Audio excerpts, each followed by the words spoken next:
Hello and welcome to the Seattle Mariners July 6th overview. This has been probably the most disappointing team in the league so far. Definitely the most disappointing out of the four user-controlled teams. Um, the Mariners, if you look right there, second overall ranked roster in the Major League Baseball, and that has amounted to a 42 and 47 record. Um, it's been rough. It's been rough. When this team score runs. Oh my gosh, I can't speak. When this team scores runs, they give up runs. When this team doesn't give up runs, they don't score any runs. So like it's a sequencing problem. They're getting unlucky, but they're also just having a bunch of underperforming players.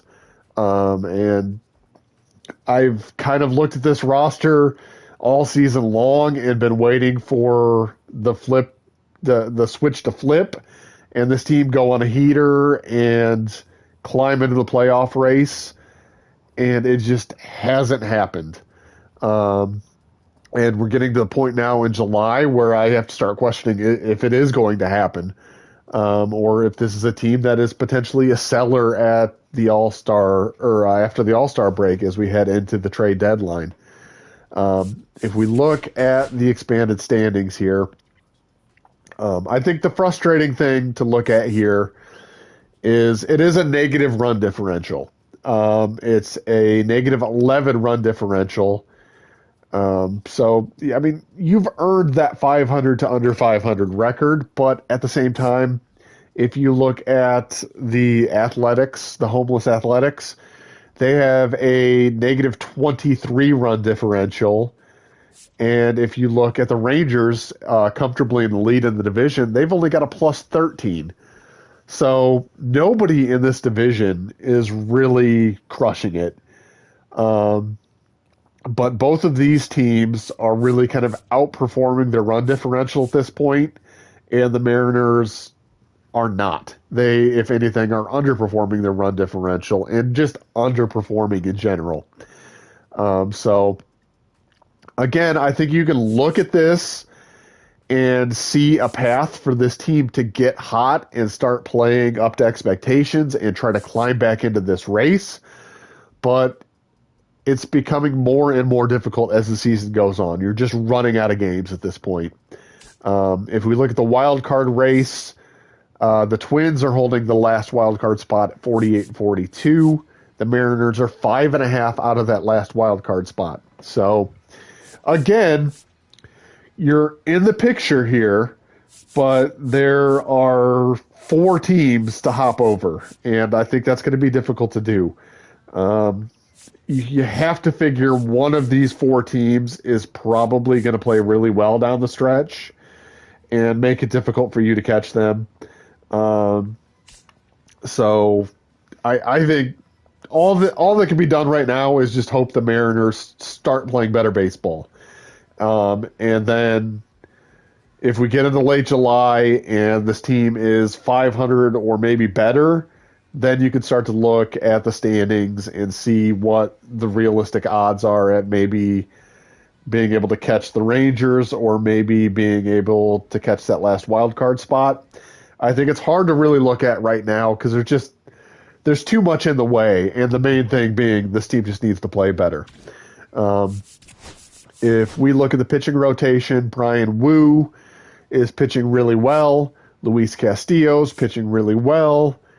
George Kirby pitching really well. But one of the things here we're going to look at 7-5 record, 6-4 record, 5-8 record. These are the guys that are pitching really well in your rotation, and they're just not getting run support. None of them have a significantly over 500 record. Bryce Miller is really starting to pitch well. Finally turning around for him. It's about time. Logan Gilbert has just been baffling. I don't know what's going on here.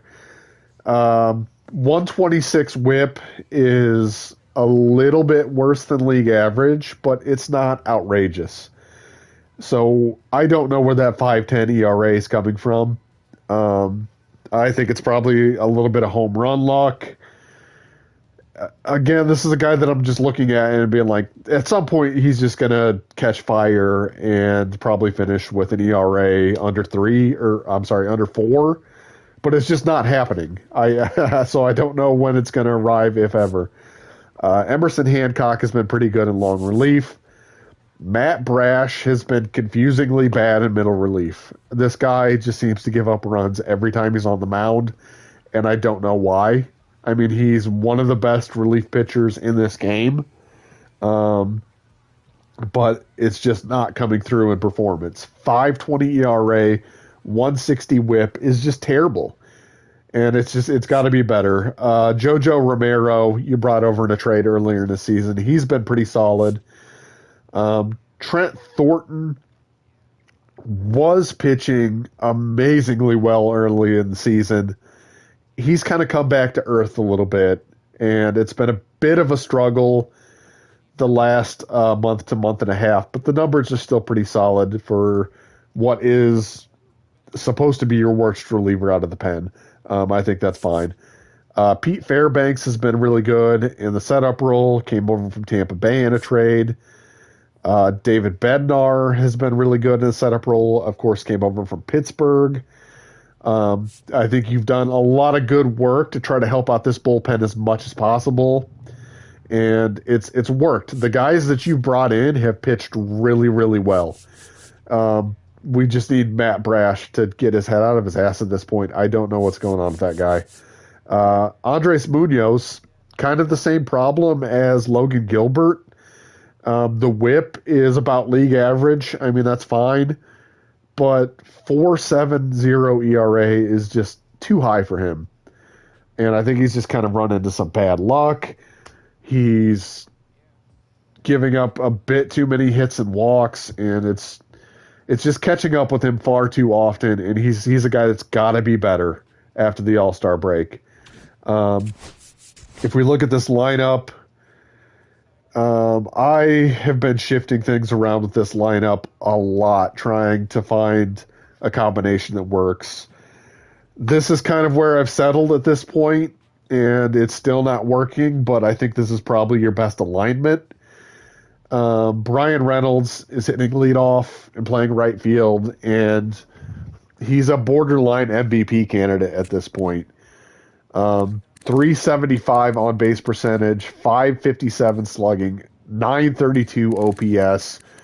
He has just been unbelievable since coming over for Pittsburgh in that trade that also brought David Bednar. That's been a slam dunk trade for you so far. Speaking of successes, Alec Burleson coming over from the Cardinals has been really good at first base. 297 average, 351 OBP, 464 slugging.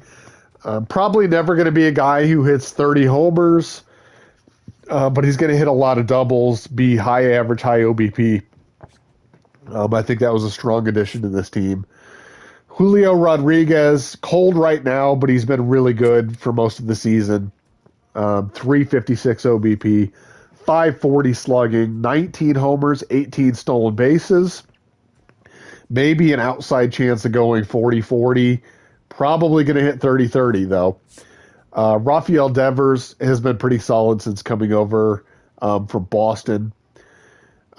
He's also cold right now, but 335 OBP, 496 slugging. He's hit 17 homers. I think he's been pretty good. Manny Machado has really been disappointing. I know initially you brought him over to play third base. When Devers became available, we were able to slide Machado back to shortstop. He took a little bit of a hit to his defensive ratings. But having played shortstop in the past, I okayed that move to shortstop and did -10 to his reaction and fielding to correspond. The defense is still about average for him. You want the offensive production to be a lot better than what it's been. 216 batting average, 268 on base, 368 slugging, and a 636 OPS is just not good enough. I mean, he needs that OPS needs to be around 800, maybe a little bit higher. Um, I think if this falls apart and you're not able to get hot before the trade deadline, this is probably a guy you look at and maybe try to move. Randy Arozarena has been a real bright spot for you this season. He's not good defensively in the outfield. I try to keep him out of the outfield as much as possible, but his power output has been outstanding. 248 average, 322 OBP, 477 slugging with 20 home runs. He's been really good in the DH corner outfield spots for you. Cal Raleigh has been pretty solid. He struggled a little bit with injury. Still playing a ton because Harry Ford is the backup and isn't the strongest backup catcher in the world. He's been fine, especially since you really want to get Cal Raleigh in the lineup every day if possible. But 242 average, 314 on base percentage, only slugging 396. Especially seeing what he's doing in real life right now, I think you would like to see that come up quite a bit. But 10 home runs. Hopefully, this is a guy who just goes on an absolute heater in the second half and hits maybe upper 20s home runs and really is kind of a key in you making a playoff push. Brandon Lowe has been about what you'd expect out of Brandon Lowe. He's going to play average defense, be a low OBP guy, hit for some power.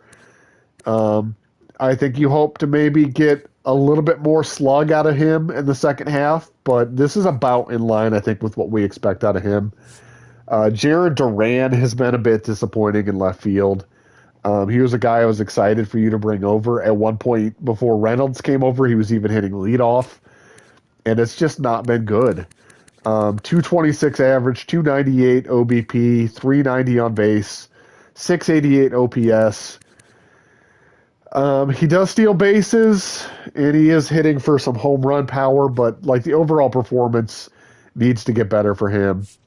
The bench is a little bit soft. Again, like I think this is a good enough bench. It's just a lot of guys who aren't performing very well. Dylan Moore, I think, was a bit overexposed when we had him starting early in the season, and he's really cooled off after that hot start. I think he's a fine bench bat. J.P. Crawford is not hitting either. This is a 646 OPS. I mean, he plays decent defense. If you have to put him in the lineup, it's not the worst thing. But between Crawford and Machado, you're just getting nothing out of shortstop offensively. And based on ratings, that is a possession that should be pretty solid for you. So it's frustrating. And Victor Robles is a pretty solid backup outfielder, but again, just not hitting well. 228 batting average, 272 OBP, 299 slugging for a 574 OPS. I mean, I don't know what to do here other than just hope it gets better. You're kind of up against your spending limits at this point, so I think all you can really do is just wait and see what happens over the next month and then make a decision on whether or not it's just time to cut ties with some of these guys. Last thing we'll look at is the All-Star voting.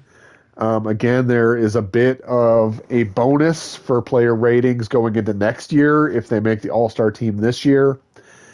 And if you win the All-Star game, you get a little bit extra bonus. If you make the Home Run Derby, you get a bonus. If you win the Home Run Derby, you get an extra bonus. So it is important to have guys on these teams. So it's worth monitoring. You do not have anybody really in the running for starting pitcher. Relief pitcher, David Bednar is close. I don't think he's got enough innings pitched that he's going to make the team, but he's at least in the picture. Nobody at closer. Nobody at catcher, surprisingly. It's been kind of a disappointment for Cal Raleigh, only at 217,000 votes. Hopefully, this is a guy that really pops off next year and pops off in the second half. And we look back at this first half as really disappointing, but something we can put behind us. First base, Alec Burleson. Probably too far back to make a push to get on the team, but he's had a pretty good season. There's nobody at second. Third base, Rafael Devers is right there as among third base, and he is also in the designated hitter category. And he is right behind Brent Rooker, virtually tied as far as votes go. I think there's a pretty good chance Rafael Devers is able to make this team one way or another, either as a third baseman or potentially a DH. He might need to have a hot week to really lock down a position on this team, but I think there is a chance that he makes this all-star team. Nobody at shortstop. Left field, Randy Arozarena is a guy I think has a pretty good chance because Santander and Alvarez are also DHs. So Santander is probably going to be the starting DH, which means that Jordan and potentially Arozarena would be the two left fielders. It's a slim lead for Arozarena over Juan Dominguez, so I think he's got to have a strong week here to make that final push.